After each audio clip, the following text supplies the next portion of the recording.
WNST, Towson, Baltimore, as in the Peter Principles and all the baseball we're doing this month. We're catching up with some old friends. Tried to track this guy down, but he was working a whole lot more than I was before and after the games, from Las Vegas to Washington throughout the playoffs. Steve Levy joins us from the worldwide leader on ESPN. Steve Levy, you can find him as well as a really, really good dick act out on his Twitter at ESPN Steve Levy to talk some hockey. Dude, last time I saw you, like Trotz was going to come back. It was all kumbaya. I saw your post-game was amazing on the ice about how you felt like it was special and different. And then I guess, you work in the NFL, not for long. I guess in the NHL, it's not here long. Barry Trotz is the coach of the Islanders. I don't know that this wasn't predictable, Steve, but it certainly is a weird turn of events in the aftermath of what was a lot of love and celebration of all things red in D.C. 2 weeks ago. Yeah, I think, Nestor, I think it's taken away, quite frankly. I think it's taken away a little of the shine off that Capitals Stanley Cup. I think some Washington people would say, hey, this is typical Capitals. They finally win and can't even handle that smoothly. But listen, I understand it from both sides. If the Capitals had signed Barry Trotz to an extension, halfway through the season, and they went out in the second round, well, then they're stuck, right? Then the Capitals are stuck. And so, in essence, the two sides were gambling, and Trotz was gambling on himself. And, he obviously benefited. He leaves with his head held high. I think we all have, you find me a successful person, you'll see a person with ego and pride. I think Barry Trotz has that. Guy's a lifer. Probably did not get the credit he deserved for, being fifth on the all-time wins list because of the lack of postseason success. But now he's got the Stanley Cup on the back of his hockey card, if you will. And, look, I don't think he's going to a winning situation. Depending upon what happens with the Islanders and Tavares and who knows, I get that. But, it's not like he's going to step in and they're going to win the Stanley Cup. The Islanders, be hard-pressed to even make the playoffs again, I think, come next season. Well, they're just trying to figure out how to not play games like in the Hudson and freeze it over or something. I mean, they're back and forth with the rink. I mean, it's not a great situation for him, right. But he's a bit of a hill charger, right? I mean, and I think that, look, if he didn't like them and they didn't like him enough to make a marriage work, then you go your separate ways. But we do see this in the NHL, and I know how much you love the NHL and how much I love it and being around it and the people around it. Boy, it seems awfully desperate to be throwing guys out, especially after they win, where we cover the NFL too, right? And the Tomlins and the Harbaughs and the McCarthy. They don't have to win the Super Bowl every year. Peyton, all of these guys have managed to sort of hang around a little bit, and the NFL wants a little bit more stability. The NHL doesn't feel like it wants that anywhere, anytime. I don't know why that is, Steve. It's definitely interesting, and what I also found interesting was the Washington Wizards. They're owned by Ted Leonsis, the same owner of the Washington Capitals. And, they've given their head coach, Scott Brooks, he's got a 5-year deal, paying him, $7-8 million a year. So I understand it's different revenue, and the NBA obviously makes a lot more, certainly from the television contract side, but when it's a single owner, not a corporation, single owner, all the profits are going into one pocket and all the salaries are coming out of one pocket. They're his. So I'm surprised by the change in philosophy there. And obviously, the Wizards haven't had any success. And here the Capitals, they play in a full building every single night and they win the Stanley Cup. So it's a bit of a head scratcher. I think Barry Trotz was he was offended, flat out ticked off. And I think he says, I'm gonna find it someplace else. And Trotz didn't have a lot of leverage, right? There was only one opening, and, unless he wanted to wait for the potential for Seattle expansion. So I think the Islanders make a good move. They get a guy who's a Stanley Cup winning coach now. They can sell to their organization. But honestly, I would have liked to see Trotz come back and sort of bathe in the glory again of what was a brilliant Washington Capitals season. Steve, all these old-time relationships that Trotz has with you, with Kenny Albert, with myself, and kidding around and pre- and post-game, and 30 years later, here we are. After the game, I went to the party. The cup was there. I spent a lot of time with Barry and his family. I wound up leaving. Ovechkin came and grabbed the cup. And I went back to my room over at the Luxor, so I walked 3 hotels away. And I was up and I was wired. Team won the Stanley Cup. And I put on ESPN, and there's you and Melrose. I got to watch the whole thing at whatever, 5 a.m. Eastern, 2 a.m.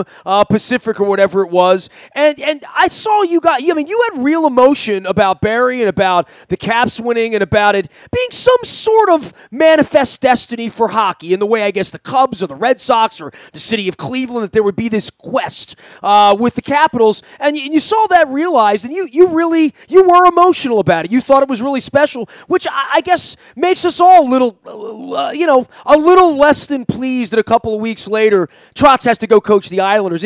It's a very strange circumstance for those of us who like Barry and have been around it to say, come on, if you don't like Barry Trotz, you don't like ice cream. You know what I mean? Yeah, no, look, it was a great story. I honestly, I don't root for teams. I don't really care. I root for guys I like, right? The uniform is in essence, dirty laundry, right? You hate a guy on one team, he comes to your team, he changes the laundry, the uniform, and you love him. So for me, I root for people, and obviously I was rooting for Barry Trotz. He's a lifer. We joked on the air, hey, Barry, we've been doing, it was our 24th, whatever it is, Stanley Cup together. It's a long time, so we've been on the ice for all these celebrations, and quite frankly, sometimes they get old, right? We've seen the Penguins win so much. We saw the Red Wings in their period. The Islanders, obviously, they're in their dynasty, and this did feel different, and this did feel special. But I'll give you my story about Trotz, and I know you had yours. I'd say it's 3 a.m., let's say 2 a.m. Vegas time, okay? So let's say, I don't know, is that 5 hours after they raised the Stanley Cup? On the ice, Barry and I are always the last people out of the building because, we have so many shows and so many masters to sort of service. And Barry and I finally get our first beer. We're sitting down in the bar at the Bellagio, and here comes Barry Trotz, okay? Nestor, he's in flip-flops, shorts, and a golf shirt, and he is walking through the lobby of the Bellagio alone, unmolested, okay? And, you could not have that in another sport, right? You can't see Bill Belichick walking through. That's just not going to happen. And so he comes over and he spends, 15, 20 minutes with us and sort of just talking about things and life. And, at the end I said, hey, Barry, this is before the decision obviously came down. I said, hey, make them pay you deserve it. And he just sort of smiled like as if he knew right then and there, I think he was gone. He didn't tell us that, but I think he knew his plan already, and his mind was made up probably. And but I just, that's Trotz.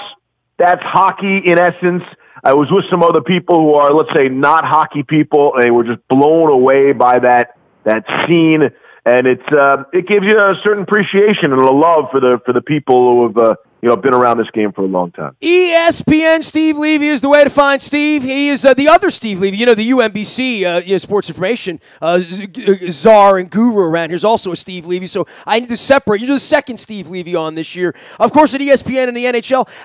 For this title and for where the Capitals are, boy, it really was a hell of a run. I mean, when you say it was special and all of that, I was at all the games. I was there for all of it. It was a really special group of people that made up that team, and I know Carlson, they've paid dearly to keep him around, and I guess Reardon to wind up taking over, and here we go. But, re-revving that engine again, this is going to be where it gets interesting for the Caps moving forward with all of this expectation. They'll be sold out forever. You saw the 500,000 people in DC. This changes the brand, the perception, everything around the Capitals, and now they become the hunted. They don't know what that's like. And I think, you have to go back a little bit of recent history to think of how close they were to getting, swept in the first round, right? With their backup goalie starting, they lose the first two at home, go on the road, and only because I think Lars Eller kicked one in double overtime in Game 3, does that even allow the Caps to get to the next round? Then they finally dispatch their, longtime nemesis, the Penguins, and people feel like, okay, that was their Stanley Cup, and they're going out. I think I got to get the numbers straight, Nestor. It's hard for you. They might only be the second team in recent history to have trailed in every single round of all 4 rounds and won the Stanley Cup. So think about that for a second. That is a real rarity, and people forget. It feels like they swept Vegas, but the Golden Knights actually won the first game. And if not for the brilliant save by Holtby at the end of Game 2, I mean, who knows? So it was a remarkable run. I really enjoyed this Stanley Cup postseason, especially because of the Capitals. Actually, I thought the quality of hockey is always good in the playoffs, but we didn't have the great upsets.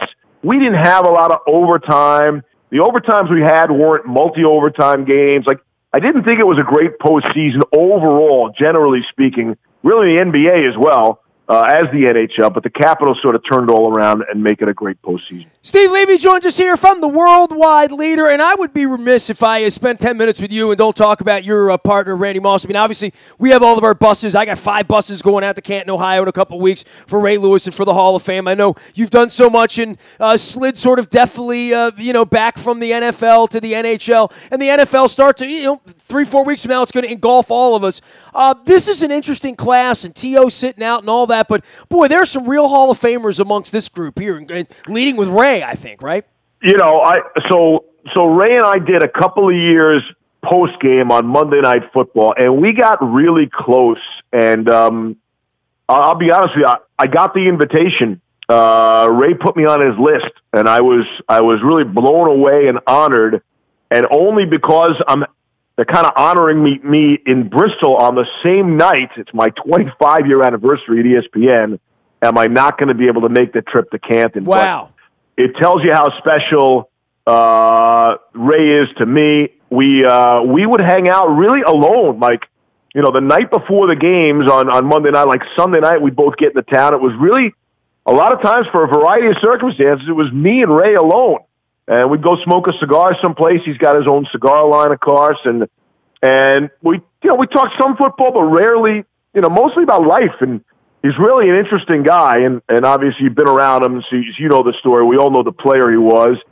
And the Randy Moss, the thrill of being with him at the Super Bowl in Minnesota, in Minneapolis, and the crowds we got for those Sports Center segments. This would be a special class, and I think they got it right. You know what I mean? I really think they were no-brainers, had to have them in. Certainly Ray the first time. And, the wide receiver spot has been such a difficult position over the years. I'm glad Randy got the call. Yeah, Steve Smith's going to be next down the line in a couple of years. Every year there's going to be a bunch of wide receivers, and that's going to be the ultimate debate. But no debate about 52. And hey, maybe we'll have another trip next year with Ed Reed as well. So we'll get that going. Steve, take care of yourself, man. Go enjoy the family, relax. You worked your butt off during the hockey season. Always good to catch up with you and Barry Melrose as well. I appreciate you taking a little time and coming on and recapping what a mess this has been in the aftermath. Right? Hey, thanks for having me on, pal. You be well, and I'll see you someplace soon. You got it. Steve Levy of ESPN and the worldwide leader. You can find him at ESPN Steve Levy out on Twitter as well. You can find me in the buy at Toyota.com Audio Vault 24 hours a day from anywhere in the world on your mobile device by downloading the TuneIn Radio app. We do come in crystal clear from anywhere in the world. The morning newspaper delivers digitally to your email inbox free of charge. It's all brought to you by Planet Fitness and PlanetFitness.com, where it's still $10 a month, getting in the best shape of your life all summer long. The Lunk Alarm, they're judgment-free. It is Planet Fitness. Also brought to you by our friends at Laurel and the Maryland Jockey Club. They're racing this weekend down at Laurel. Make sure you check out the entries on the front of WNST.net as well as on the front of our WNST morning newspaper. Any breaking news, trades, Manny Machado, you'll get it first on the WNST text service. That's all brought to you by Coons Ford of Security Boulevard. Dennis will be here on Thursday, getting you home. And, of course, the Dear Orioles series has begun. You can read the work. You can listen to the work. You can listen to Luke and I debate these letters and these conversations that we were having publicly about the baseball team, the future of the baseball team. The hashtag is Dear Orioles. I am Nestor. We are WNST.net, AM 1570, and WNST, Towson, Baltimore, and we never stop talking Baltimore sports.